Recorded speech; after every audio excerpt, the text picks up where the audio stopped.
सभापति महोदय, आदरणीय सभापति महोदय, पिछले साल सितंबर में इस गरिमामयी सदन के समक्ष मैंने एक विस्तृत वक्तव्य ईस्टर्न लद्दाख में भारत चीन सीमा पर हुई डेवलपमेंट्स के बारे में दिया था। मैंने यह बताया था कि चीन द्वारा पिछले वर्ष अप्रैल मई 2020 के दौरान ईस्टर्न लद्दाख की सीमा के समीप भारी संख्या में शस्त्र बल तथा गोला बारूद आदि इकट्ठा कर लिया गया था। चीन द्वारा येलेसी के आसपास कई बार ट्रांसग्रेशन का भी प्रयास किया गया था। हमारी सशस्त्र सेनाओं ने उन सभी प्रयासों के दृष्टिगत उपयुक्त जवाबी कार्रवाई की थी। राष्ट्र के साथ इस सदन ने भी उन वीर भारतीय सैनिकों को श्रद्धांजलि दी थी जिन्होंने भारत की सीमा की रक्षा करते हुए अपना बलिदान दिया था। आज मैं इस सदन को कुछ और महत्वपूर्ण डेवलपमेंट्स के बारे में बताना चाहता हूं। सभापति महोदय, पिछले वर्ष सितंबर से दोनों पक्षों ने एक दूसरे के साथ मिलिट्री और डिप्लोमेटिक चैनल्स द्वारा संवाद स्थापित कर रखा है। हमारा यह लक्ष्य है कि एलएसी पर डिसएंगेजमेंट तथा यथास्थिति हो जाए ताकि पीस एंड ट्रैंक्विलिटी पुनः स्थापित हो सके। मैं संक्षेप में वहां की ग्राउंड सिचुएशन के बारे में सदन को दोबारा अवगत कराना चाहता हूं। सदन को ज्ञात है कि चीन ने अनधिकृत तरीके से लद्दाख केंद्र शासित प्रदेश के लगभग 38,000 वर्ग किलोमीटर पर 1962 के संघर्ष के समय से कब्जा बना लिया है। इसके अतिरिक्त पाकिस्तान ने अनधिकृत तरीके से पाक ऑक्युपाइड कश्मीर में भारत की लगभग 5,180 वर्ग किलोमीटर भूमि तथा कथित चीनो पाकिस्तान बाउंड्री एग्रीमेंट 1963 के तहत चीन को दे दिया है। इस प्रकार चीन का 43,000 वर्ग किलोमीटर से ज्यादा भारतीय भूमि पर अनधिकृत कब्जा है।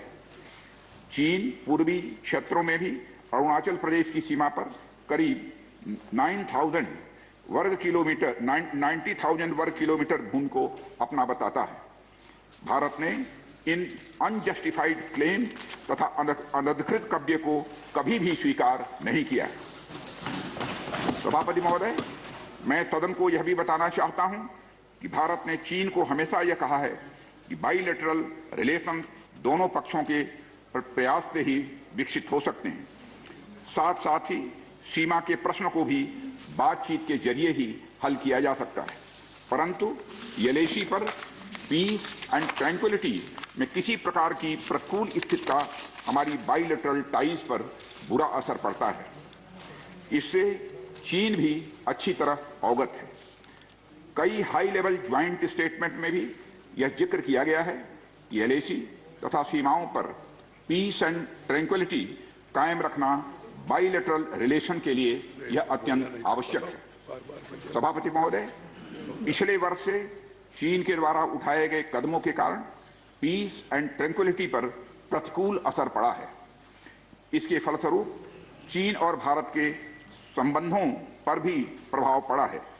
उच्च स्तर पर चीन के साथ कई बार बातचीत के दौरान, जिसमें मेरे द्वारा चीनी रक्षा मंत्री के साथ पिछले सितंबर की बैठक और मेरे सहयोगी विदेश मंत्री श्री जयशंकर जी की चीनी विदेश मंत्री के साथ तथा हमारे एनएसए श्री अजीत जी डोभाल की अपने चीनी काउंटर पार्ट के साथ बातचीत शामिल है। हमने स्पष्ट कर दिया है सभापति महोदय कि यह अत्यंत आवश्यक है कि एलएसी के सभी फ्रिक्शन पॉइंट पर डिसएंगेजमेंट किया जाए ताकि पीस एंड ट्रैंक्विलिटी पुनः स्थापित हो सके। सभापति महोदय, पिछले वर्ष मैंने इस सदन को अवगत कराया था कि एलएसी के आसपास ईस्टर्न लद्दाख में कई फ्रिक्शन एरियाज बन गए हैं।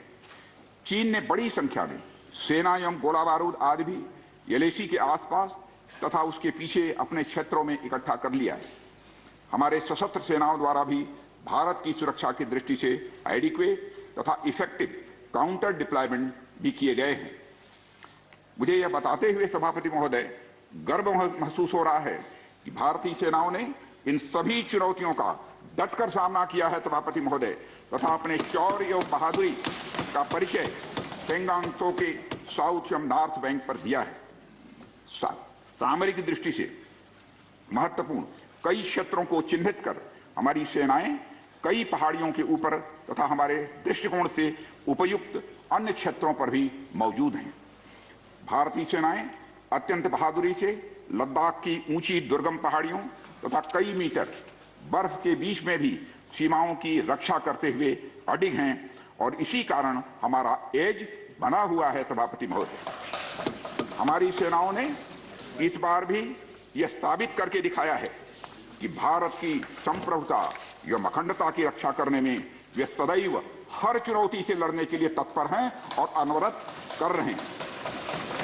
सभापति महोदय, पिछले वर्ष से मिलिट्री एंड डिप्लोमेटिक लेवल पर चीन के साथ हमारा संबंध बना रहा है। इस बातचीत में हमने चीन को यह बताया है कि 3 सिद्धांतों के आधार पर हम इस समस्या का समाधान चाहते हैं। फर्स्ट, दोनों पक्षों द्वारा एलएसी को माना जाए और उसका आदर किया जाए। दूसरा, किसी भी पक्ष द्वारा यूनिलेटरली स्टेटस को बदलने का प्रयास न किया जाए। तीसरा, सभी समझौतों का दोनों पक्षों द्वारा पूर्ण रूप से पालन किया जाए। सभापति महोदय, फ्रिक्शन क्षेत्रों में डिसएंगेजमेंट के लिए भारत का यह मत है कि 2020 की फॉरवर्ड डिप्लॉयमेंट जो एक दूसरे के बहुत नजदीक हैं वे दूर हो जाएं और दोनों सेनाएं वापस अपनी अपनी स्थायी एवं मान्य चौकियों पर वापस लौट जाएं। सभापति महोदय, बातचीत के लिए हमारी स्ट्रेटेजी तथा अप्रोच माननीय प्रधानमंत्री जी के इस दिशा निर्देश पर आधारित है कि हम अपनी 1 इंच जमीन भी किसी और को नहीं लेने देंगे। हमारे दृढ़ संकल्प का ही यह फल है कि हम समझौते की स्थिति पर पहुंच गए हैं। इन दिशा निर्देशों के दृष्टिगत सितंबर 2020 से लगातार मिलिट्री एंड डिप्लोमेटिक लेवल पर दोनों पक्षों में कई बार बातचीत हुई है कि इस डिसएंगेजमेंट का म्यूचुअली एक्सेप्टेबल तरीका निकाला जाए। अभी तक सीनियर कमांडर्स के स्तर पर 9 राउंड्स की बातचीत हो चुकी है। राजनयिक स्तर पर भी WMCC यानी working mechanism for consultation and coordination of India China border affair के तहत भी बैठकें होती रही हैं।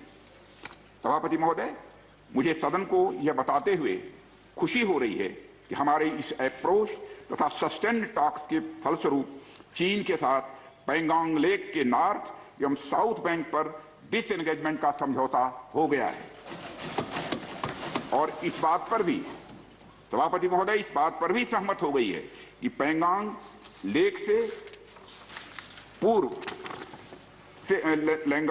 पैंगोंग लेक से पूर्ण डिसएंगेजमेंट के 48 आवर्स के अंदर सीनियर कमांडर स्तर की बातचीत हो तथा बाकी बचे हुए मुद्दों पर भी हल निकाला जाए।